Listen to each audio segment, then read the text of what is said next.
il y a 2 files d'attente qui vont se mettre en place. Une heureuse. Demain, ça va être l'explosion. Moi, le premier. Bon, formidable, on va sur les terrasses. Bon. Mais il y a une deuxième file d'attente qu'on ne voit pas venir. Parce qu'aujourd'hui, l'économie est sous perfusion.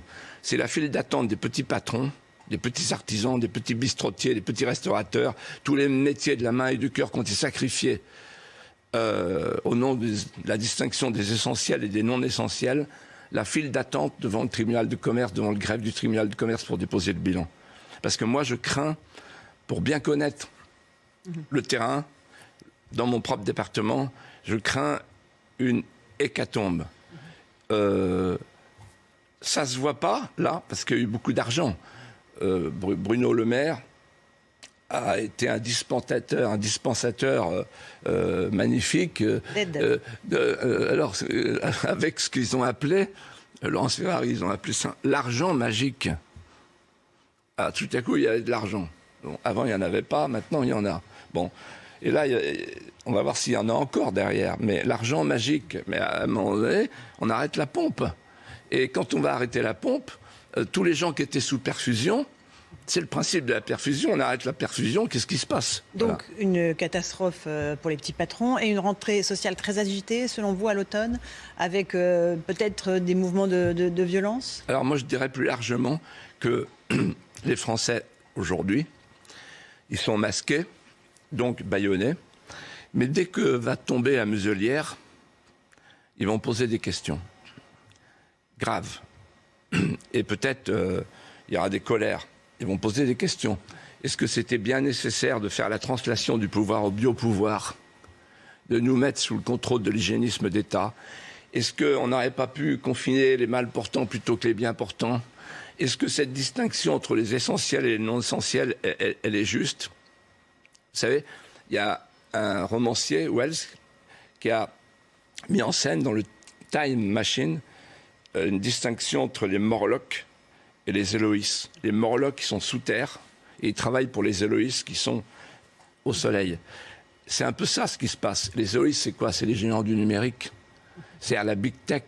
Parce que l'origine de mon livre, c'est quand j'ai lu un autre livre qui s'appelle Covid-19, la grande réinitialisation du Forum de Davos, qui dit il faut faire du Covid une fenêtre d'opportunité. Et là, par exemple, le pass sanitaire... qui sera mis en place à la mi-juin en Europe, voilà. Et dès le 9 juin pour les grands événements en France. Les gens croient tous, formidable, le pass sanitaire, c'est la liberté. Alors, le pass sanitaire, en réalité, c'est discriminatoire. T'es vacciné, tu rentres. T'es pas vacciné, tu rentres pas. Ou testé. Vacciné ou testé. Oui, mais quand il y a des grands rassemblements de 5 000 personnes, 10 000 personnes, pour aller chercher des tests, c'est pas jouable. Bon. Donc en fait, on est en train de sacrifier un pan entier, tout le pan culturel, une fois de plus.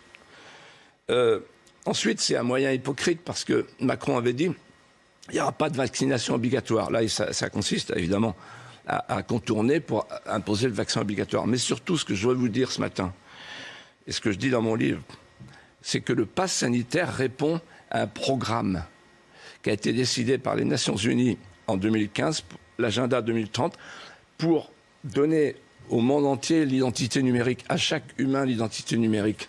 Et c'est déjà en œuvre. Au Kenya, en Malawi, Bill Gates a fait un carnet de vaccination sous la peau. Il y a eu des tests. Voilà. Et donc, en fait, l'idée, c'est de nous pucer, de nous traquer, de nous tracer avec une puce, là, ici. C'est en cours. C'est le système du crédit social en Chine. Donc, vous avez des bons points, des mauvais points. Et alors, il y a toute la santé. Donc, l'État, la classe dirigeante, elle a votre santé, toutes les données de votre santé. Mais pas que ça. Si, par exemple, vous, Laurence Ferrari, vous allez acheter le livre de Philippe de Villiers le jour d'après, l'État le sait. C'est-à-dire le gendarme et le mouchard. La science-fiction, ça. Oui. Et donc, à ce moment-là, vous pouvez avoir des mauvais points. Bon. Alors, je décris ce qui se passe en Chine. Et c'est ce qui va se passer chez nous. C'est-à-dire que, en fait, les géants du numérique et la classe dirigeante, c'est-à-dire les élites globalisées, veulent sortir du Covid avec la numérisation du monde, l'intelligence artificielle, l'automatisation qui vont supprimer le travail, supprimer la classe moyenne. Et c'est pour ça qu'ils parlent tous, notez bien, d'un revenu universel, pour tenir les gens tranquilles chez eux.